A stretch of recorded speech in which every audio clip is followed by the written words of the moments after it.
Amigos queridos, no alvorecer de um novo dia, nossas vibrações são preenchidas pela força da fé e pela expressão da esperança em nossos corações.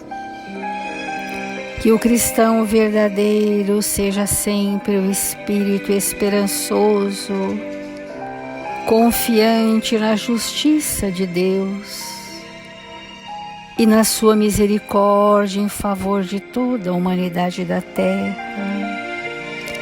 Que sejamos em nome de Jesus prontos a doar o que trouxemos de melhor em nós.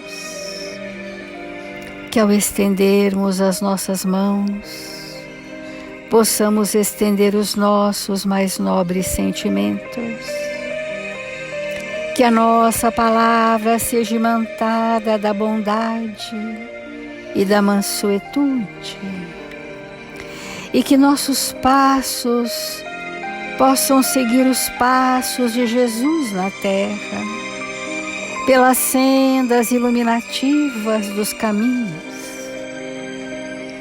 Permita, Senhor, que em seu nome possamos estar aprendendo a servir. Faça-nos amigos, instrumentos dignos e úteis, onde quer que estejamos. E que os mensageiros do seu amor na terra aqui presentes, responsáveis por este Evangelho, possam tutelar o nosso momento de reflexões. Obrigada, amigos queridos. Obrigada, Senhor Jesus, e que assim seja, Mestre.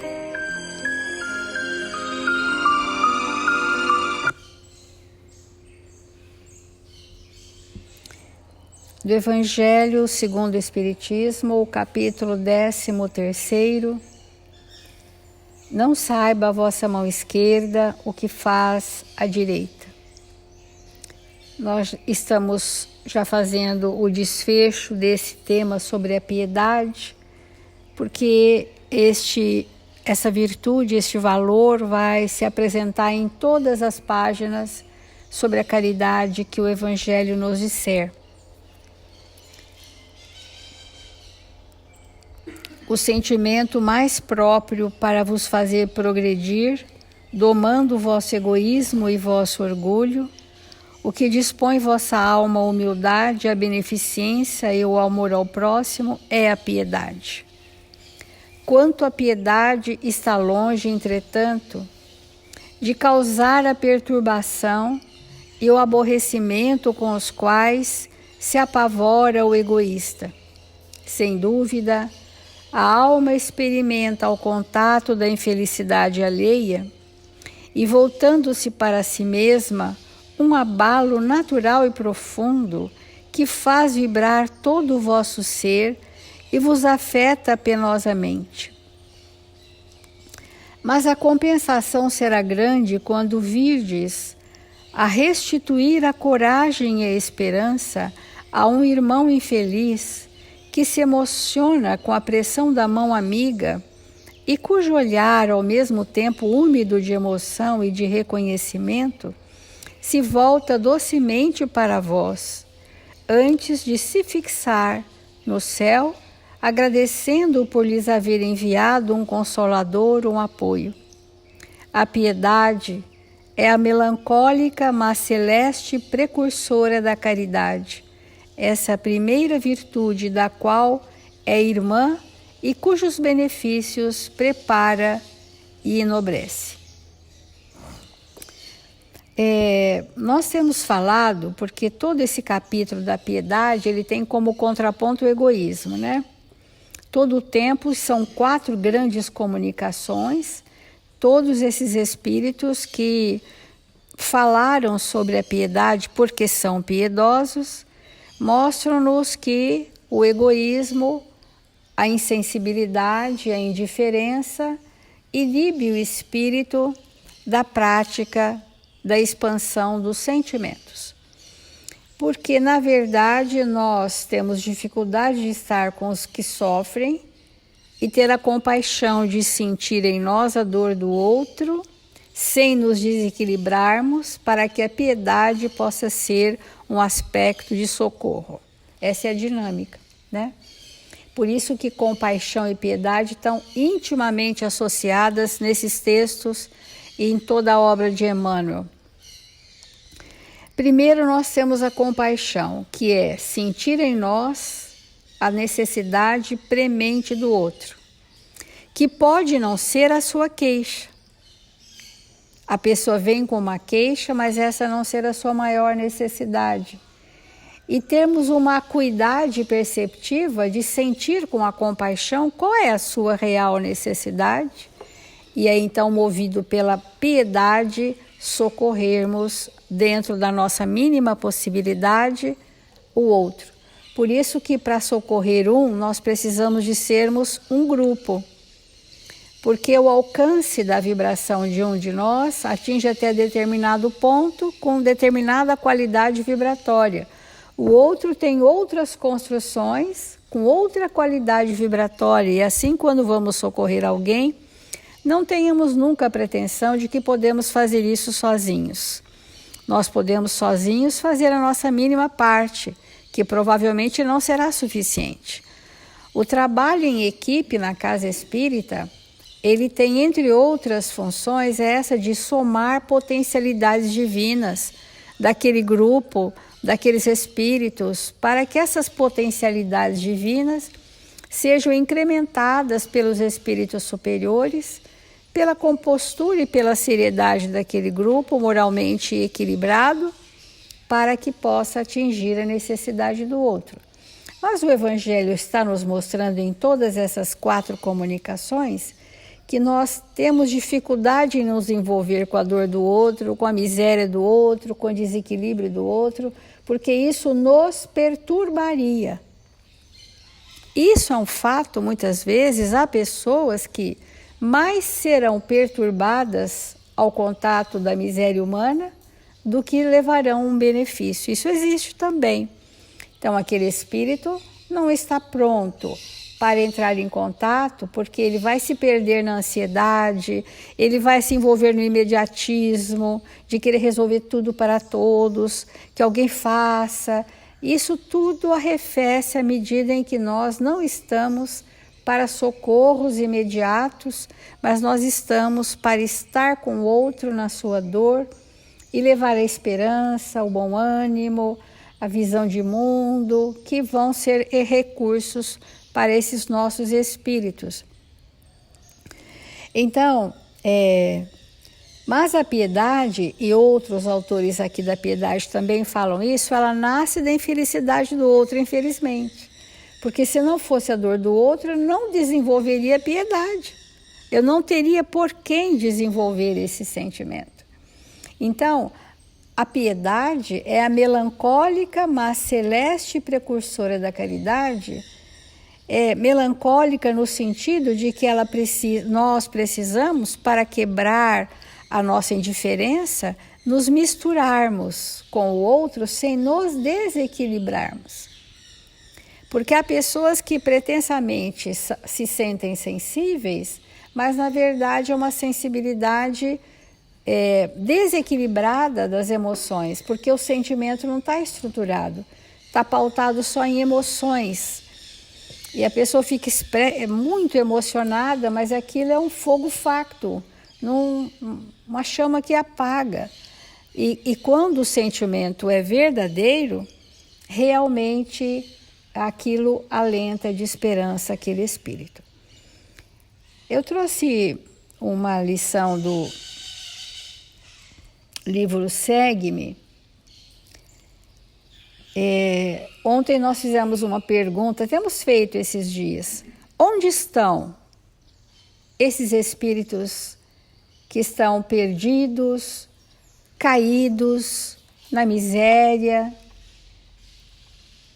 na indiferença? Onde estão esses espíritos que nós precisamos socorrer? Muitas pessoas vêm nos perguntar onde estão. Quem são? Como faço para encontrá-los? como se tão somente a periferia do mundo fosse a paisagem da miséria moral do planeta, quando isso não é a fato. Ali, na periferia, na miserabilidade material, estão grandes almas, espíritos que se dignaram a receber filhos de Deus um atrás do outro, sem perguntar se tinham ou não condição para isto. E aceitam que os filhos de Deus cheguem por aquelas portas, porque as portas, muitas vezes, por onde deveriam chegar, estão fechadas pelo materialismo. Ali estão espíritos que estão aprendendo a dividir tudo com todos. É uma grandiosa experiência. Estão aprendendo a ser solidários. Estão aprendendo a sorrir apesar da dor. A acreditar que há algo melhor em suas vidas. Ali estão esses nossos irmãos. Mas onde estão aqueles que nós devemos desenvolver a compaixão e a piedade? E nessa lição, que chama Auxiliar e Servir, diz assim: irmãos, quando estiverdes à beira do desânimo, e quem de nós não passa por esse momento, porque alfinetadas do mundo vos hajam ferido o coração, diante da dor, quando o desespero vos ameace, à vista das provações que se vos abatem na senda, no caminho, quando estamos nesse momento de dor, de fragilidade, desânimo, desespero, reflitamos naqueles companheiros outros que se agonizam junto de nós, em meio dos espinheiros que nos marginam a estrada.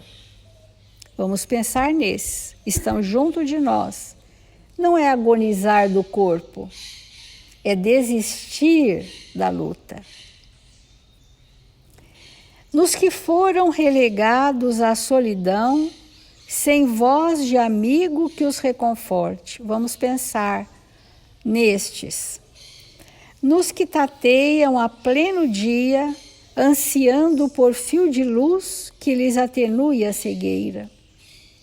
Vamos pensar nos dias de desânimo nosso, nos que perderam o lume da razão e se despencaram na vala da loucura, do tormento ao transtorno, à loucura, porque essa é a sequência.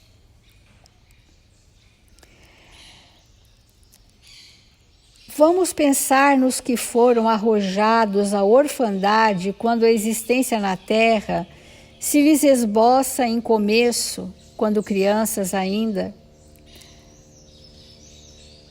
Aqueles que estão terminando a romagem no mundo, atirados à ventania, a um lugar qualquer. Nos que desistiram do refúgio na fé e se encaminham desorientados para as trevas do suicídio. Nos que largaram a delinquência comprando arrependimentos e lágrimas na segregação em que espiam as próprias faltas. Nos que choram, escravizados à penúria, a definhar em inação. Esse é o perfil do mundo. Esses todos estão ao nosso alcance, nos asilos, relegados à própria sorte. Nas penitenciárias, nos orfanatos, nos hospitais de retaguarda, aguardando agonizante um desfecho solitário, nos que se encontram abandonados e sozinhos, nos que perderam a lucidez da razão e se encontram confinados nos hospitais, naqueles que estão nos leitos terminais, aqueles que aguardam em suas casas um momento de solidariedade, alguém que chega, alguém que nos aperte a mão, alguém que nos dê sedente a sede, estão ali. O nosso movimento precisa ser em direção, lembrando o modelo de Jesus, que ao raiar das primeiras horas, já estavam postos no caminho. Jamais Jesus esperou que viessem até ele. Jamais. Ele esteve num templo para aguardar que o buscassem. Desde a adolescência, conta Maria e Isabel, que Jesus, na madrugada, com 10 anos, 11 anos, já saía na sua peregrinação nos caminhos da Galileia para cruzar com aqueles que passariam por ali, necessitados de um amparo. Então, o movimento nosso é ir ao encontro de, ao invés de esperarmos que o templo de pedra venha agasalhar os sofridos, que também é necessário, mas muitas vezes nós precisamos fazer esse movimento de compaixão. E finalizando, façamos isso e aprenderemos a agradecer a bondade de Deus que a todos nos reúne em sua bênção de amor, de vez que a melancolia se nos transformará no ser em clarão de piedade, ensinando-nos a observar que, por mais necessitados e sofredores estejamos, dispomos ainda do privilégio de colaborar com Jesus na edificação do mundo melhor pela felicidade de auxiliar e pelo dom de servir. Eurípides Barçanufo, ele tinha uma prática importante. Os seus alunos, discípulos, vamos chamar assim, passavam primeiro por uma sensibilização junto àqueles enfermos dementados, confinados lá em Santa Maria, que na época nem existia medicamentos psiquiátricos, eles eram contidos por outras formas e principalmente pelos espíritos superiores. E também os enfermos em leitos terminais, Eurípides fazia com que esses alunos passassem os seus primeiros anos de experiência socorrendo um dementado, socorrendo um obsediado, socorrendo no leito terminal, dar o banho, dar os cuidados e aprender a ter sentimentos por aquelas pessoas. Tendo isso acontecido, aí sim era chamado para dar o passe na casa espírita. Antes disso, não. Porque que sensibilidade teremos para dar o passe em pessoas tão queridas aos nossos corações, que nada necessitam de nós, que muitas vezes estão muito melhores do que nós? Então, o processo de sensibilização para a dor do outro precisa ser o prenúncio dos trabalhos espirituais na casa espírita. Vamos refletir.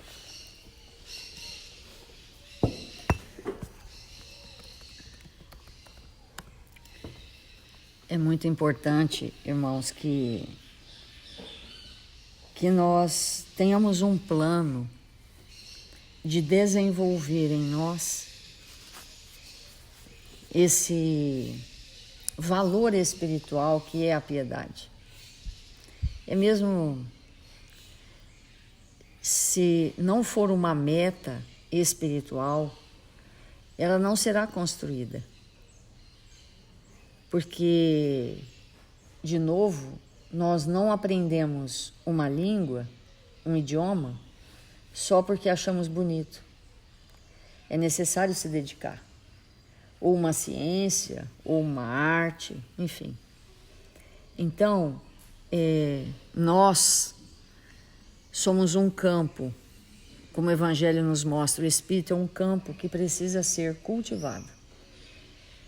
E desenvolver a piedade é mesmo fundamental para nós, porque quando nós nos equivocamos e alguém tem por nós a piedade, nós somos profundamente socorridos. E essa piedade, ela pode, de maneira efetiva, nos tirar daquele ambiente tumultuado, como se fosse muitas vezes uma areia movediça, que quanto mais a gente mexe, mais afunda, né? Quantas vezes nós nos sentimos assim na nossa existência? Há determinados campos da nossa alma que são tão minados, que tem tantas coisas prontas a explodir, que se a gente põe um passinho para lá explode, põe um passinho para cá explode, né? E há temas na nossa vida que a gente tem a sensação que é melhor não mexer com aquilo, porque se a gente for envolver naquele assunto, é possível que a gente se afunde ainda mais, que ali é um campo minado, cheio de areia movediça, né? E todos nós, no momento evolutivo que nós temos essas zonas, essas áreas internas, necessitadas de luz, de progresso. E se nós ainda não percebemos, isso não significa que não estejam lá. Da importância de nós pensarmos na aquisição dessa piedade, de desenvolvermos por todos que nos cercam uma vibração de entendimento, de compreensão, para que esse valor se instale. E há alguns dias nós estamos estudando esse texto de Emmanuel, do livro Segue-me, intitulado Viver em Paz. E ontem nós lemos esse trecho, que eu vou reler, para dar sequência ao pensamento. Emmanuel diz assim: unge-te de piedade e penetra-lhes o acesso do ser. Identificará em todos eles crianças espirituais que se sentem ultrajadas e contundidas. Então, ungir, é muito bonito esse verbo, ungir de piedade.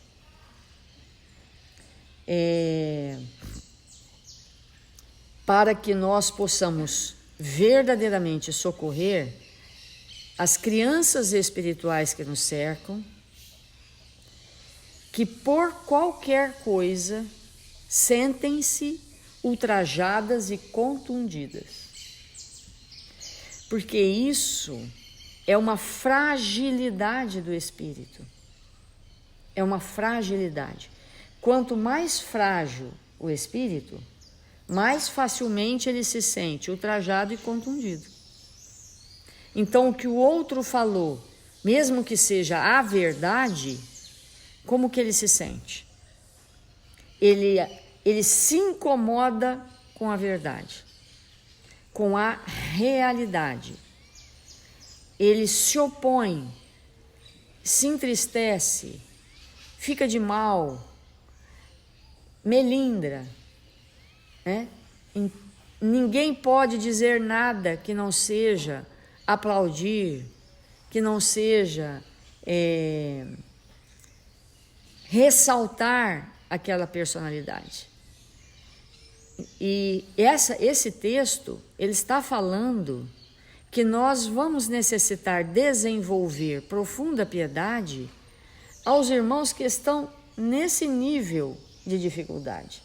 Porque esses espíritos, eles ainda não sabem que uma personalidade, ela desaparece. Hoje eu estou Ana, mas ontem eu não fui Ana e amanhã não serei Ana.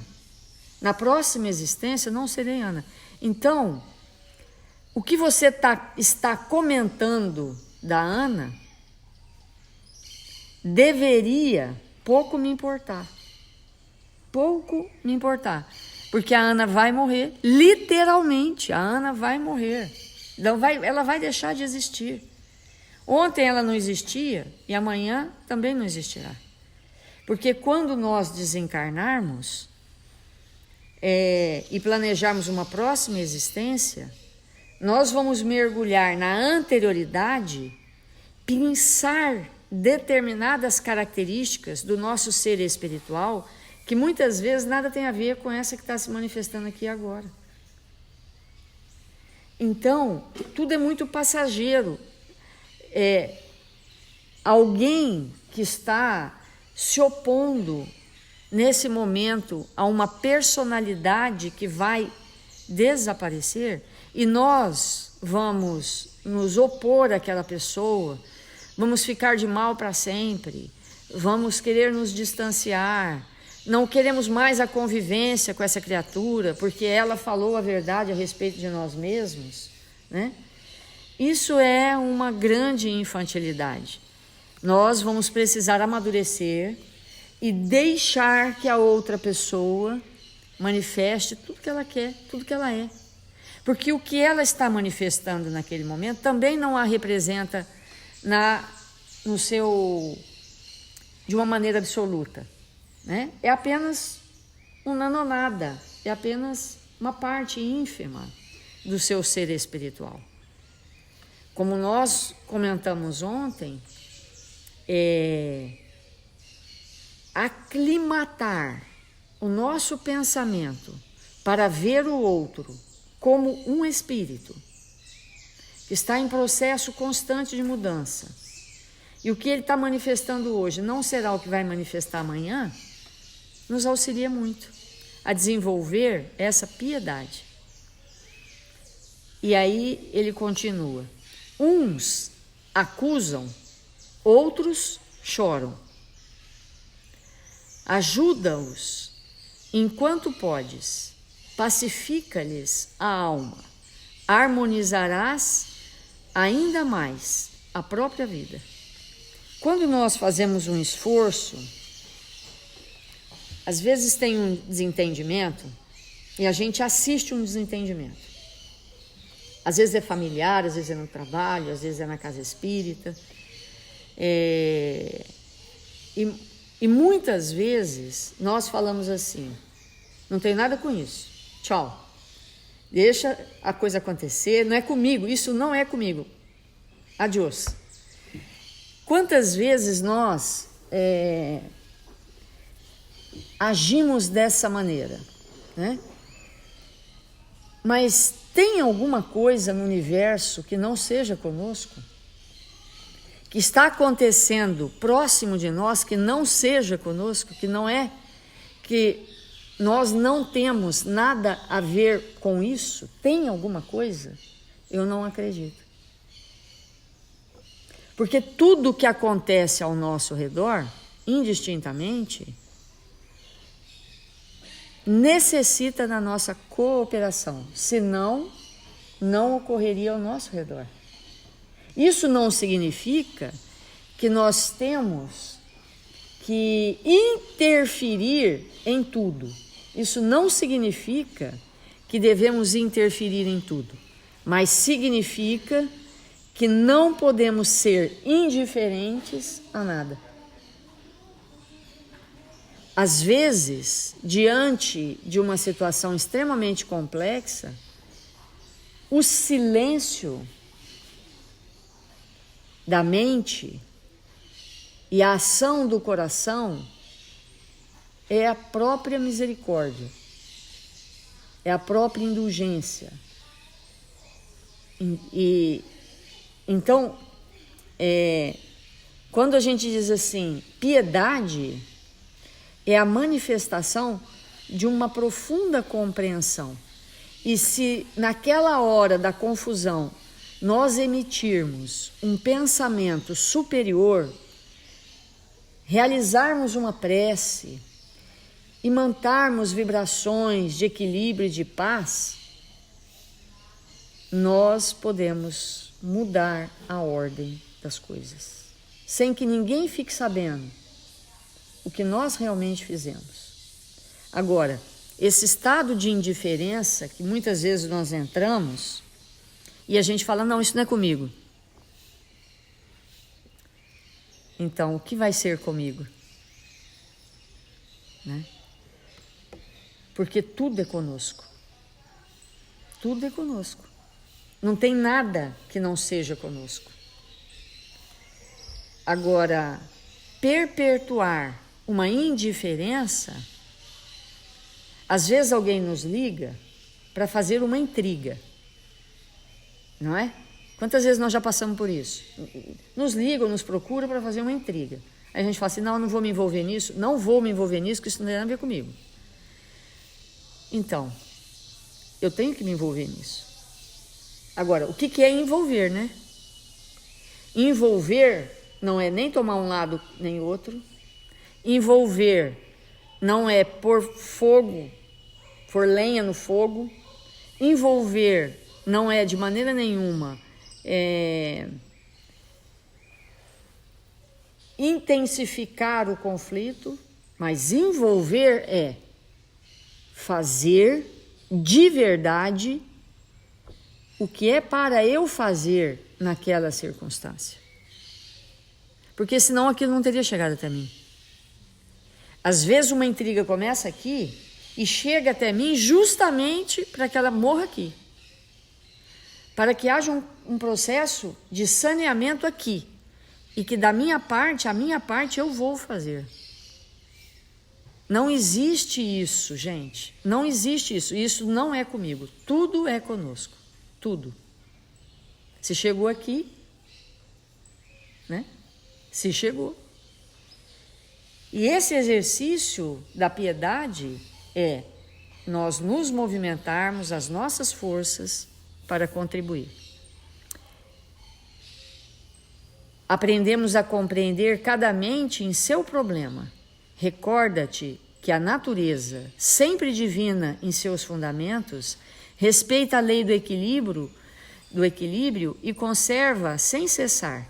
Ainda mesmo quando os homens se mostrem desvairados nos conflitos abertos, a terra é sempre firme e o sol figura sempre.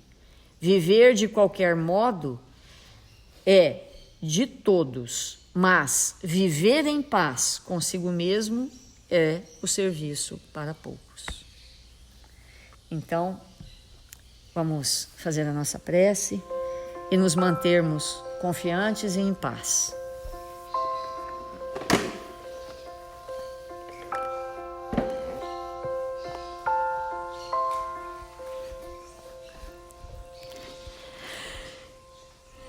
Deus, nosso Pai, Jesus, divino amigo, que nesta hora especial das nossas vidas, que levamos o nosso pensamento até Ti, Senhor, possamos nos entregar para receber o passe espiritual.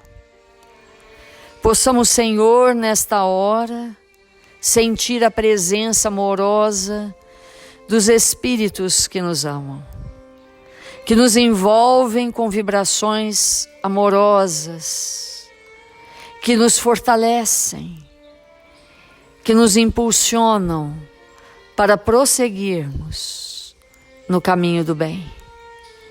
1000 vezes obrigado, Senhor, pela presença generosa desses amigos em nossas vidas. Que nós possamos aprender cada vez mais para servir melhor. Que possamos ainda nesta existência reestruturar em nossa intimidade o bem e a verdade. Possamos buscar aqueles que um dia odiamos, para refazer os laços de afeto. Possamos buscar aqueles, Senhor, que se distanciaram de nós pelo mal que lhes fizemos, para que possamos nos harmonizar enquanto estamos a caminho. Que nesta existência não deixemos para trás nenhuma pendência, para que possamos nos tornar cada vez mais espíritos úteis a Deus nosso Pai. Que o Senhor visite aqueles irmãos registrados nos cadernos de vibração da nossa casa, para que eles recebam o que recebemos nesta hora, que se pacifiquem e que o Senhor possa nos abençoar todas as horas deste dia. Sê conosco, Mestre, agora e sempre. Que assim seja.